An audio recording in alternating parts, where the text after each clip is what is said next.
Hey there, Devin here again. I want to tell you guys about the latest tool from Baduk Club. It's going to be a tournament tool, and it is awesome. So here's the rundown. Come to app.baduk.club. That's where you're going to find all the latest tournament tool stuff. Right now, there's not going to be a whole lot to see, but more stuff should be coming soon. One, of course, thing to note is that this database is not linked to the main Baduk Club database. So if you cannot log in with your main account, if you don't have an account on the app database, an app site, you'll have to make one. We'll do that. We'll just sign up here. We can do an email. It's good to make sure it's real because we're going to be sending emails on your behalf and to you relating to things. So please use a real email here. Alrighty. So you see, and now I can create a new tournament. And there's a list of tournaments that have happened here. There's also a list of demo tournaments that people created to kind of get a feel for things. As you create a new tournament, you can say, hey, I'm just testing this tool out, and we'll save that in the demo list, but we don't want to clog up the main list with a bunch of test tournaments. So we're going to make a test today. So let's go ahead and create our own event. And it'll load up a new page. This is the kiosk page. And first things first, I'm going to update my name. So I am Devin, and this is what people are going to see when they want to know who the contact is. And I can give my phone or email here. So we'll say llama@mom.dog, and we'll even add my phone number as well. We'll use a fake one, but actually, if you guys want, you probably have my contact information. If you don't, reach out and I'll help you out. This email is real, so I suppose you can email that, or devin@baduk.club. First things first, we're going to need to actually create a division. And then we can edit all the rest of the stuff here. Well, we can do that now. So let's go do that now. But we really need to forget not to make it a division. So event details, awesome demo event. And we'll see that it's going to change the name of the event up here and on the list. We can upload some photos. We should set a start date. This is super important. So there you go. So it's a one-day event. Start and end. Start's going to be important for if you want to check the AGA status of a player. You want to check if that status is going to expire before the start of the event. Okay, so you can also do a short description. This is going to display in Google searches. Address, it'll help people find your event, location name, maybe like the name of the business, like Starbucks or whatever you're running your event. And then the URL. This is also kind of cool. So notice right now the URL is this like long thing here. We can actually change the URL to something shorter, and it'll refresh the page for us here, making that shorter URL be the way it is. And you can share that link. It's going to be a lot nicer. New divisions. We're gonna make that. So open it up. We'll say this is the stop trying to autofill. This is the top division here, or the main division. Most tournaments, to be clear, guys, most tournaments only have one division. Right, it's just going to be the main division. Some tournaments have a open division with no handicap, but other tournaments then have the handicap section below, and then maybe you can even have a section of like 9x9s for kids that are joining the event. Those are all part of the same event, but they're completely different rule sets, maybe even different board sizes.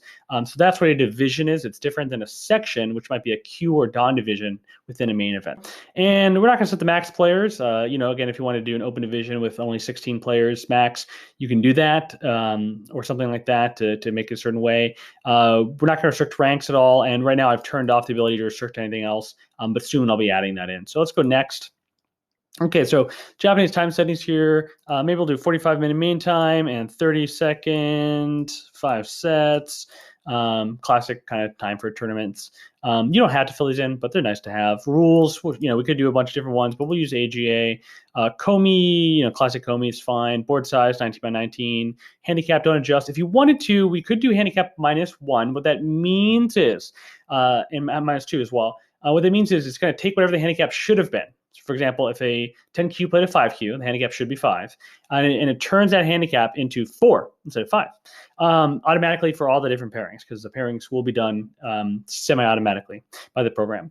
And if you want to adjust the handicap on the fly, you can do that, of course, but here it does it automatically during it. The reason for having a handicap adjustment like this is for if you think there's low confidence in the player's rating level. So if you adjust the handicap, it will help you make sure, like maybe you think a lot of people aren't correctly ranked because of COVID, they haven't updated their ranks. Having a handicap -1 or 2 can help you make the games more difficult in case people are accidentally sandbagging. And no handicap is great if you're doing an open division where you want all the players playing even and you don't care about the ranks at all. It doesn't matter what the rank is; they're going to play even. So we'll not adjust pairing style right now. There's going to be a bunch, but right now there's self-pair and Swiss. I'll talk more about self-pair system in another video. Right now, I just want to show you this software. And then Swiss is the classic kind of bracketing style system, but it allows all players to play instead of just bracket. It kind of pairs by win rate, though. We'll just do self-pair for now. And really, if you wanted to, you could use a different software to pair your players and then have it be self-pair, and then just pair them each round according to whatever software preferred that's kind of feeding you how you think the pairing should be done. So, all right, so we'll do next. We can do schedule. We can update that. That'll display, for us here. We can do ticketing costs, and that'll actually be something we can even charge players for in the future. Right now, it's not enabled 100%. So we'll cover that in another video. Ticketing info, stuff like this. You can share when your registration opens or closes to make sure that you can display those and people can't register after or before certain days. All right, so next, and then last but not least, we have group sections. Section names. This is the thing people keep messing up that run a tournament with us. So pay attention here. Again, if you want a Dawn division, we're adding it here. Dawn division. And you can change these later, but we'll just do this for now. And really, this is going to be used for prizes, right? Or understanding who's winning what, and helping in pairing, trying to make the Dons play Dons, Qs play single-digit Qs play single-digit Qs, etc. Qualification for an award. If you're doing a tournament where you want to have a minimum number of games played to win an award, for example, a 4-round tournament, then 4 would probably be the ideal number. Or, of course, if you're doing a arena-style self-pair tournament, kind of continuous pairing, you can set a number qualifying here, so you don't have somebody playing one game. Hey, 100% win rate, but of course, one game's not enough to win a round. So qualifications kind of there helps set a clear number for people. All right, let's go next. Additional details. This could just be things that show on the info tab. So I'm on. All right. Finish. So that's creating a division. That's everything you know. If you need to edit stuff, so you can click here and then kind of go back into those different sections that we saw and edit the things there. If you want to delete your division, you do that here. If you're going to copy, create another division with the same name, again, you could do this for creating multiple tournaments pretty easily using the same time setting and then just editing it. You can also hide the division, and that's going to change just for some of the public facing stuff, if people can find that. We'll show you how to find division. So actually, let's do that now. Let's go to the Players tab, and you'll see this is the Division tab. This will normally be populated, but the first time you load the page after you create a new first division, it won't be. So we can select Main Division, and this is what people use to find your division. All right, so you can see here we've loaded up the sections in those divisions, but we are conspicuously missing players. So let's add some players. We'll go New Player, and I have this nice little handy dandy button. If you did select a demo event, you can use this button to generate random names and people. And of course, this Q player here should probably be in the DDK section. So, and then you could add other things like club name. Once we start adding other players, we could add family members and club and stuff like that. But club name and club, for now, probably don't use club name. They're going to do the same thing, and in the future we'll be unifying them. But you can also mark the person as paid here. You can also collect payment again later, but you can manually do that here, and then make any notes that just you will see. So all right, let's add this player for now. All right, yeah, Giannis down here. Let's add some more random players. You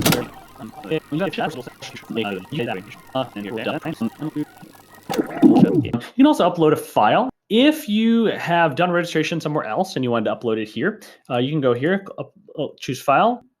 You click this, you upload a file. It can take in things like name, rank, email, all that other stuff you saw in the file there, in the create player file, even AGA ID, and that'll just auto-populate the AGA account. You'll do rank, it should be written as negative numbers in your file. In the future, we'll add it so it can scrape it if it says 25K or 25Q or something like that. But right now, you want to write negative 25 for 25K. Anyway, and then that'll process. It's pretty simple. I'll let you guys figure that out. You can also add a section, which, again, is one of these things, or a division, which you've seen before. So those are accessible right here as well. All right, you can also collapse these, kind of fun things like that. And the key thing you want to know is also we can select the players. Selecting players, let's minimize that so we have more room here.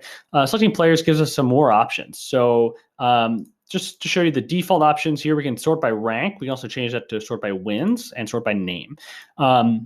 Rank's a great thing to sort starting, and then as the event goes on, wins is more interesting to people. The wins is the greenish number here, and then kind of losses is the red number, and then the black number is the tie-breaking score. This is your standing, and again, as we get games in, we'll see that. So let's actually grab all the players, so we can select all, or I can just click the checkbox here, and we're going to update the status. So theoretically, there's a another app we can use for actually updating the status on the day of the event.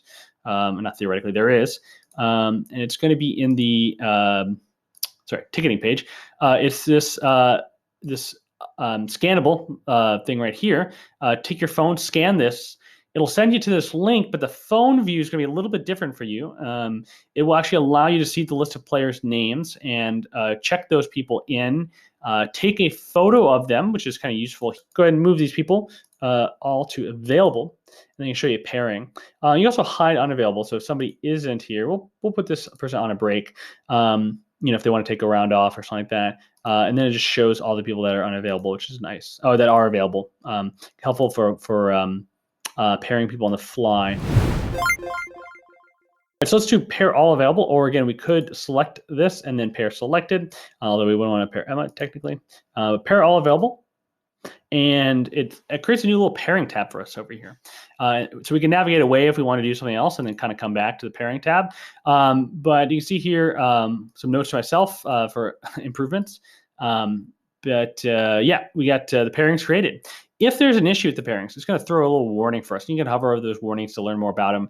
This is black player stronger than the white player, so obviously that's not ideal. Green is the number of wins, so 0-0 makes sense, and it's just pairing people by strength. If maybe I did want to not have Giannis take a bye here, they're not playing anyone right now, I could switch them with Melody, and then switch to these two, of course, to make the error go away. And it also throws errors if these people are from the same club, if they've played before, or if they are family members, which again, you notice in the tab where you can add club and family members, so that information is available. You can change the handicap. But again, you notice the handicap is automatically recalculating here. So usually you just don't have to let that do anything with that unless you wanted to do that. You can also change it, later in the game section. All right, click create game. Boop. It's going to pair all those people.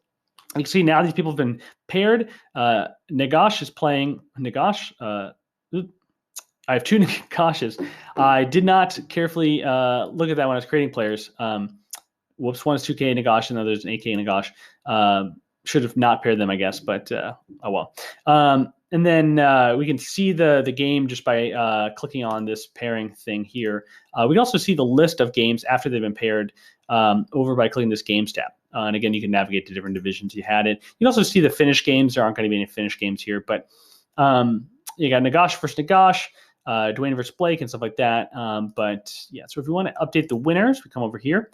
And we can click the winner, or we can click the result. Now, again, the result does give us some extra options, such as, there's a tie, a perfect tie, tie where we declare both wins, or tie where we declare both loses. We'll just click on this top black Nagash as the winner. That person moves to the top. Other person gets the loss and moves down.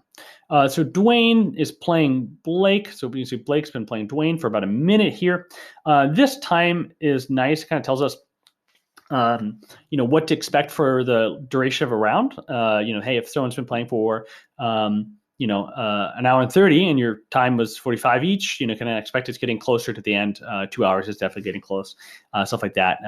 It's just information for you to make decisions. So we'll beat these people. Well, I'll say, the white player wins. That kind of makes sense, maybe. And And then last but not least, we'll say, this my player wins as well. Let's say I did make a mistake in colors. I click swap colors. I can also upload the game file here for a record, and we'll show you how you can give access to players to do that themselves as well. And we'll do, you can also change it to be AGA rated. Now, you probably should not select it as AGA rated if the players are not AGA members. You'll get an error when you try to report this to the reporting director at the AGA, but you are able to manually do that in case I've made some sort of error and we aren't, marking players as rated when they are. Again, we saw a little error there when I was doing the intro. So, and you can also delete the game if we want to just completely nullify it. Cannot be undone once it's deleted. You cannot re-get that record. You have to recreate the result. You have to recreate the pairing from the get-go. But so we'll say Mandy won. Okay. There you go. So all those games have been played. It's going to highlight the winning numbers, top numbers. Here you can see these two are tied. So first and first place with, again, tiebreaker here not really being interesting, also having equal tiebreakers. So let's have them play each other, and we'll just pair them individually, and it'll just auto-start the game because we don't really need to see a lot of information. If we wanted to update the game, we can easily do that by clicking there and changing the handicap, which is black, or the Comey, which is white. We'll say good old Nagash. Classic Nagash win. So definitely clear difference between these two Nagashes. And you can see the SOS here is 0.5 and this SOS here is 0.1. Now it is kind of calculating these SOSs on the fly using an average of the SOS based on the number of games that each player's played. So that is how we're able to calculate tiebreak even though the round isn't done. And so if you're doing a continuous pairing style, arena style event, this is super helpful. If you're doing a normal round-based event, then this doesn't matter. It's going to be, the average will be the normal SOS. SOS standing for sum of opponents' scores. In this case, the score being the number of wins, and we'll give future ability to make some differentiations around that. But this is usually good enough to know. So we'll see here it goes first, second, third. So actually, let's have Blake play against Nagash, who has not been having a great session so far, and we're going to have Blake win. Okay, Blake is winning. So now Blake, you see, is tied with this Nagash, top Nagash again, but his tiebreaker not as good because he did play the secondary Nagash here. I've given horrible examples for you guys, but secondary Nagash, and that guy's a bit of a loser, unfortunately. So we can see that this person's SOS, their tiebreaking score, is not going to be as good as first Nagash, who is beating more skilled players. Let's look at some other tabs here. We have the info tab, which is a tab that shows you that info that we created about the main division here. We have the registration section here. There is a form you can use during the event to add new players. Couple edits that we make into this, but that form is kind of great at the day of to add players to the event.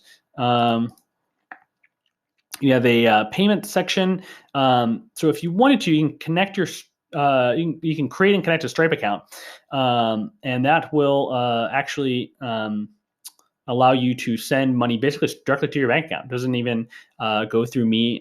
You can start, then selling tickets. But notice here, the section is under construction. Don't do tickets and payments yet. It's coming soon, but the recording of this video not quite ready. Export results. If you did have AGA players, you want to export it to the AGA, and actually going to email the ratings directly from here. They know what to expect when they get emails from Baduk Club. They've gotten a few already in regards to tournaments. Everything goes smoothly as long as you did due diligence and actually making sure your players are indeed AGA members. Even if you didn't, it will just automatically sort them out, which could be problematic if you were trying to make sure everybody got their games rated. But if you had one person who didn't, it'll just sort them out, and no one's the worse off. Again, this is part where that starting and ending dates are important to have. But again, they're also important for the AGA ad, which we'll show you one day. Format for AGA, click that button first, and then you click send afterward. We don't have any AGA members in this tournament, so this is not going to do much. But you just wait, click this and wait till it processes. In the future, I'll make this all go to one button. So settings, you've already seen. Help tab, the video I'm recording right now is going to go here. This is what you're going to be watching. You may be watching it from this tab. And then there's this feedback section here. I would love some feedback if you have any. So definitely Let me know if you have issues, bugs, if you have some design suggestions or requests, feature requests, or anything else. You can just put in here and email me that information. Again, you can see all the worded info here. You can email the player link. Oh, let's talk a little bit about that. That link you're going to email them is going to be the same thing as this QR code here. You can also email them from this tab. And this would allow the player to, from their phone, see who they're playing, which is a very cool feature. It also lets them change their availability. If they want to go on a break, they don't have to come talk to you because they just do that straight from their phone. If somebody scans this will turn purple and show a little phone icon. So you'll know that they've linked it, and you can kind of see who's linked. If the wrong person somehow scanned it, there's a little button that appears here. Now the page goes down. Now, let's say, though, you don't want it going down, so you have to scroll. You kind of lose the header, some of the controls up here. So you can limit the height. And that's just going to limit the main height of this page here. And then you can just scroll down without losing your controls at the top. So that's kind of a nice way to keep everything in one place. We see here these people in this main division, I did not sort into sections. So we can sort them now. So 7P, we'll add you to the Dawn section, 10K, you know where to go, SDK, and then 24, you're going to add DDK. So there you go. All right, they're all sorted. Yeah, so that's what happens if we don't sort. Let's search for Blake. Oh, Blake Brown. Oh, did I make multiple? I made multiple Blake Browns. All right, I got to make sure that I'm not generating the same names. Yeah, here we go. Here's our edit thing. And this page you can see does need a little bit of love, a little bit of work. But we'll say you're now Blake Green. And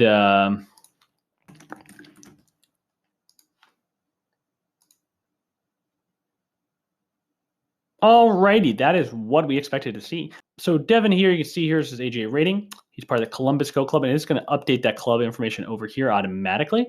And then its membership is current, and renewal is due very, very far away because he is a lifetime member.